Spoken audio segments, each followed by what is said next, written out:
اعوذ باللہ السمیع العلیم من الشیطان الرجیم من حمزہ ونفخہ ونفثہ۔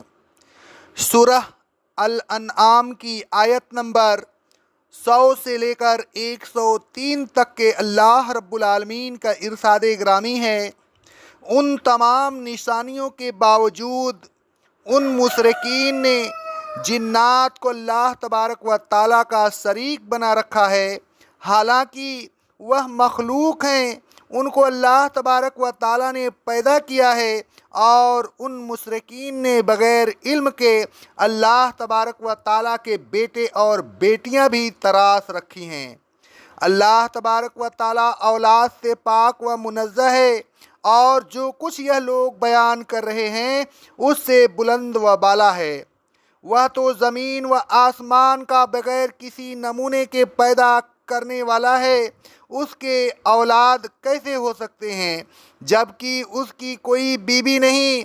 اس نے ہر چیز کو پیدا کیا ہے اور وہ ہر چیز سے باخبر ہے۔ یہ اللہ تبارک و تعالیٰ ہی تمہارا رب ہے، اس کے سوا کوئی الہ نہیں، وہی ہر چیز کا پیدا کرنے والا ہے، لہذا اسی کی عبادت کرو، وہی ہر چیز پر نگہبان ہے۔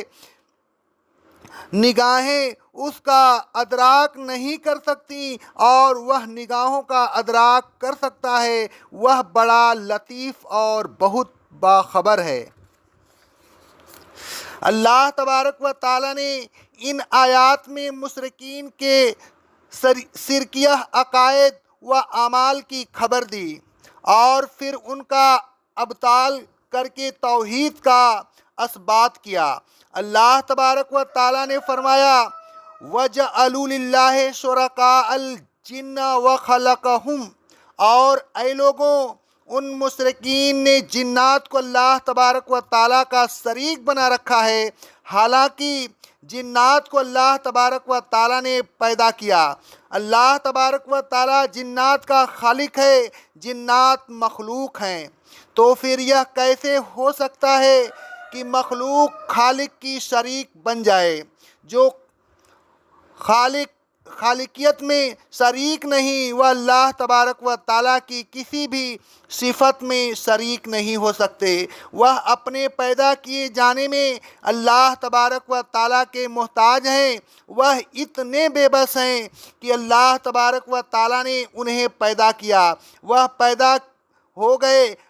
اگر اللہ تبارک و تعالیٰ انہیں پیدا نہ کرتا تو ان کا کہیں وجود نہ ہوتا۔ ایسی بے بس مخلوق کس طرح خالق کائنات کی شریک ہو سکتی ہے؟ ان کا مخلوق ہونا ان کی اتنی بڑی کمزوری ہے کہ وہ قادر و مطلق کی شرکت کے ہرگز قابل نہیں۔ اللہ تبارک و تعالیٰ اسی مضمون کے لیے آیت الفرقان کی نمبر 3 میں فرماتا ہے، پھر بھی لوگوں نے اس کے علاوہ دوسرے الہ بنا لیے، حالانکہ وہ کچھ بھی پیدا نہیں کر سکتے بلکہ وہ خود پیدا کیے گئے ہیں۔ وہ اپنے نقصان اور نفع کے بھی مالک نہیں، اور نہ ان کے اختیار میں مرنا ہے نہ جینا، اور نہ مر کر اٹھ کھڑا ہونا۔ مشرکین جنات کی عبادت کرتے تھے، گویا انہوں نے جنات کو بھی معبود بنا لیا تھا۔ وہ ان کی پوجا کر کے گویا شرک فی العبادت میں مبتلا تھے۔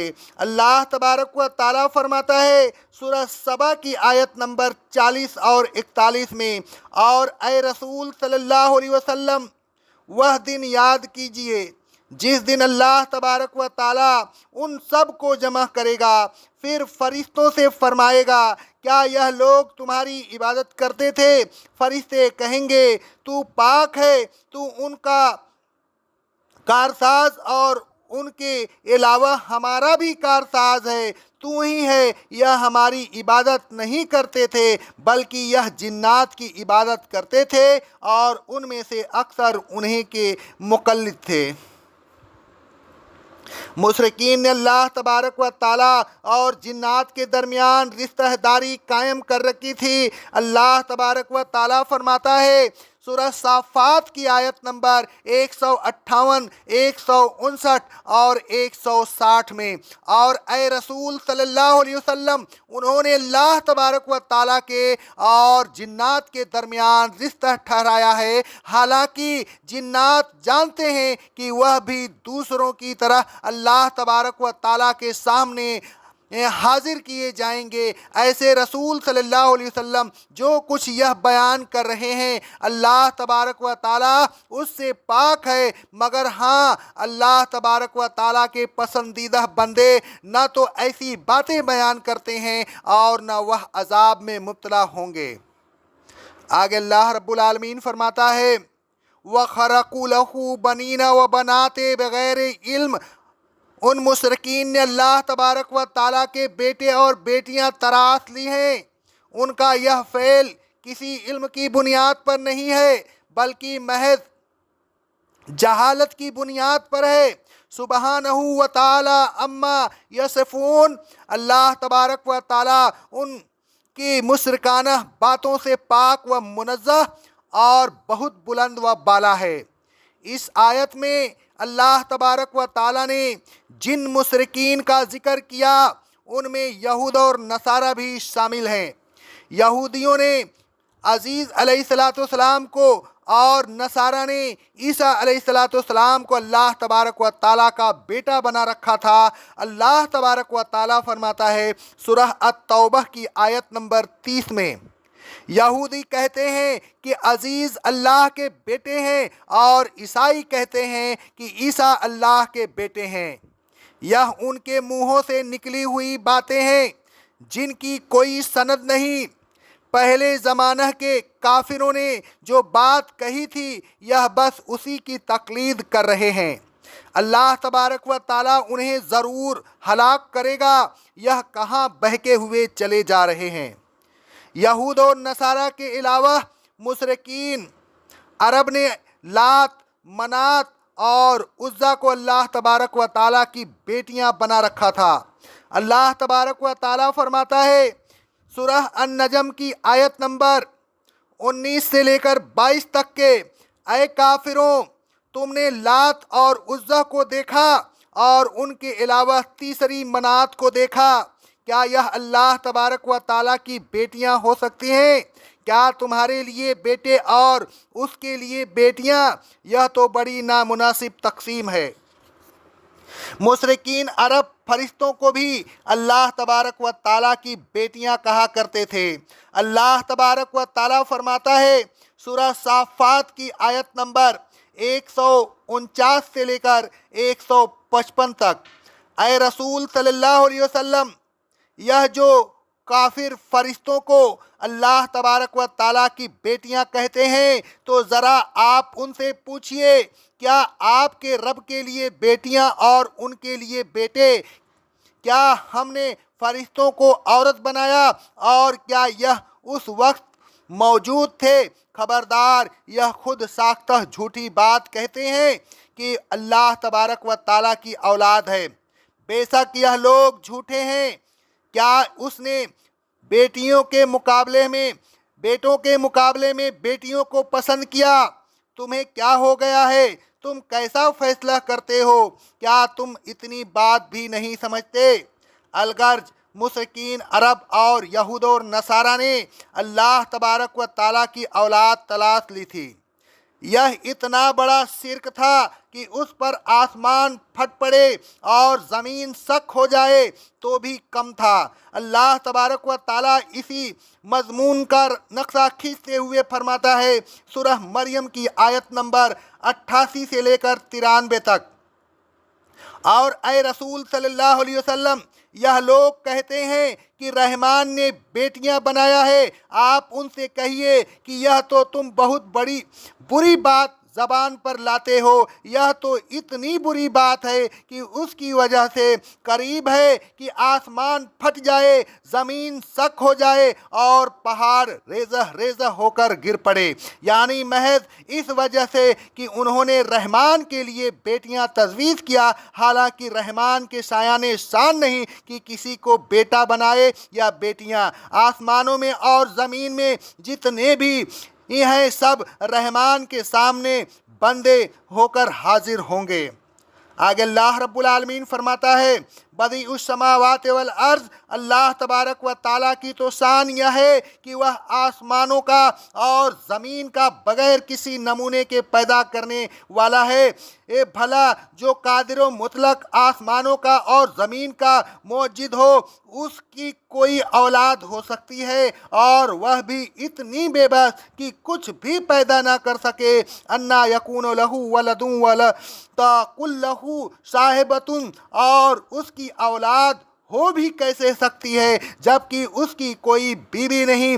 اگر اس کی کوئی بیوی نہیں ہوئی تو اولاد ہونے کا امکان بھی کیسے ہو سکتا تھا، اور جب بیوی نہیں تو اولاد بھی نہیں، بلکہ جن کو اولاد سمجھا جا رہا ہے وہ تو اللہ تبارک و تعالیٰ کی مخلوق ہے۔ اللہ تبارک و تعالیٰ نے ان کو پیدا کیا ہے۔ وَخَلَقَ كُلَّ شَيْءٍ، اور انہی کو کیا پیدا کیا ہے؟ اس نے تو ہر چیز کو پیدا کیا ہے۔ اگر یہ لوگ اس کی اولاد ہوتے تو یہ بھی تو کچھ پیدا کرتے۔ اللہ تبارک و تعالیٰ اسی آیت کا نقشہ کھینچتے ہوئے فرماتا ہے سورہ لقمان میں ایک آیت نمبر 10 اور 11 میں، اسی نے آسمان کو جیسا کہ تم انہیں دیکھتے ہو بے ستون کے پیدا کیا ہے، اسی نے زمین میں پہاڑ گاڑ دیے تاکہ زمین تمہیں لے کر ڈگمگا نہ جائے، اور اسی نے زمین میں ہر قسم کے جانور پھیلا دیے،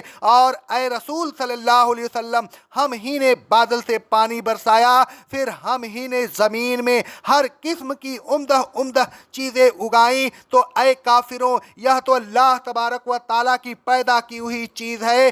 اب تم مجھے بتاؤ کہ اللہ تبارک و تعالیٰ کے علاوہ جو تمہارے معبود ہیں انہوں نے کیا پیدا کیا؟ حقیقت یہ ہے کہ یہ ظالم صریح گمراہی میں ہے۔ آگے اللہ رب العالمین فرماتا ہے وَهُوَ بِكُلِّ شَيْءٍ عَلِيمٌ، اور اللہ تبارک و تعالیٰ تو ہر چیز کا علم رکھتا ہے۔ بھلا یہ مخلوق جن کو کچھ بھی علم نہیں مگر جس قدر اللہ تبارک و تعالیٰ نے دیا، کیسے اللہ تبارک و تعالیٰ کے شریک ہو سکتے ہیں؟ الہ تو وہی ہو سکتا ہے جس کو ہر چیز کا علم ہو، اور جس کو ہر چیز کا علم نہ ہو وہ الہ ہونے کے قابل نہیں، پھر وہ کیسے اللہ تبارک و تعالیٰ کی اہلیت میں شریک ہو سکتا ہے؟ ذالکم اللہ ربکم، یہ اللہ تبارک و تعالیٰ تمہارا رب ہے جو ہر چیز کا خالق اور جسے ہر چیز کا علم ہے، اور جو ہر چیز کا خالق ہو اور جسے ہر چیز کا علم ہو وہی تو رب ہو سکتا ہے۔ لا الہ الا ہو، اس کے علاوہ کوئی الہ نہیں۔ خالق کل شیء فاعبدوہ وہو علی کل شیء وکیل، وہ ہر چیز کا خالق ہے لہذا اسی کی عبادت کرو۔ جو خالق نہیں وہ عبادت کا مستحق نہیں۔ اور اے لوگوں، اللہ تبارک و تعالیٰ ہی ہر چیز کا نگہبان ہے، اور جو ہر چیز پر نگہبان ہو، جس کی نظر ہر چیز پر پڑ رہی ہو، وہ جو ہر چیز کی دیکھ بھال کر رہا ہو اور اسے سنبھالے ہوئے ہو، وہی الہ ہو سکتا ہے۔ دوسروں میں یہ قوت کہاں، لہٰذا وہ کیسے الہ ہو سکتے ہیں؟ الہ تو بس ایک ہے اور وہ اللہ تبارک و تعالیٰ ہے۔ لا تدرکہ الابصار وہو یدرک الابصار، اس کی تو یہ شان ہے کہ مخلوق کی نظریں اس کا ادراک نہیں کر سکتی، اور وہ سب کی آنکھوں کا ادراک کر سکتا ہے۔ اسے آنکھوں کی چوری اور دل کے خیالات کا بھی علم ہوتا ہے۔ اللہ تبارک و تعالیٰ فرماتا ہے سورہ المومن کی آیت نمبر 19 میں، اللہ آنکھوں کی چوری اور ان خیالات کو بھی جانتا ہے جو سینوں میں پوشیدہ ہوتے ہیں۔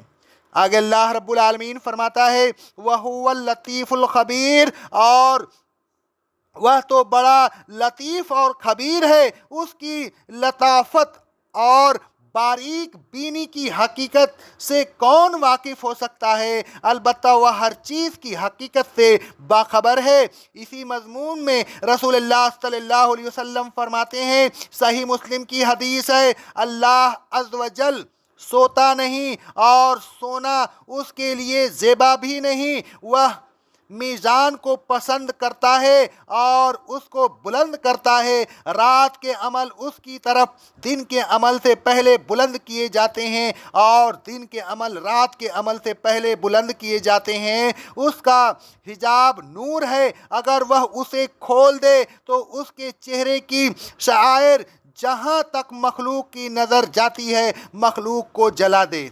الغرض اللہ تبارک و تعالیٰ کی بڑی شان ہے، مخلوق کہاں اس کا مقابلہ کر سکتی ہے اور کس طرح اس کی ذات و صفات میں اس کی شریک ہو سکتی ہے۔ وہ ہر قسم کے شرک سے پاک اور بلند و بالا ہے۔ اے لوگوں، نہ اللہ تبارک و تعالیٰ کی ذات میں کسی کو شریک نہ کیجیے اور نہ اللہ تبارک و تعالیٰ کی صفات اور حقوق میں کسی کو شریک کیجیے۔ وہ اکیلا اور یکتا ہے، وہی خالق ہے، وہی مالک ہے، وہی ہر چیز سے واقف اور ہر چیز کا نگہبان اور محافظ ہے، لہذا وہی الہ ہے، صرف اسی کی عبادت کیجیے۔ اللہ تبارک و تعالیٰ تمام مسلمین کو اللہ تبارک و تعالیٰ کی عبادت کرنے کی توفیق عطا فرمائے اور صرف اسی کی ہو جانے کی توفیق عطا فرمائے۔ ہمیں نبی کریم صلی اللہ علیہ وسلم کے سنت پہ چلنے کی توفیق عطا فرمائے اور ہم تمام مسلمین کے صغیرہ اور کبیرہ گناہوں کو معاف عطا فرمائے اور ہمیں سچا دین صراط المستقیم پہ چلائے۔ اقول قولی ھذا استغفر اللہ استغفر اللہ استغفر اللہ۔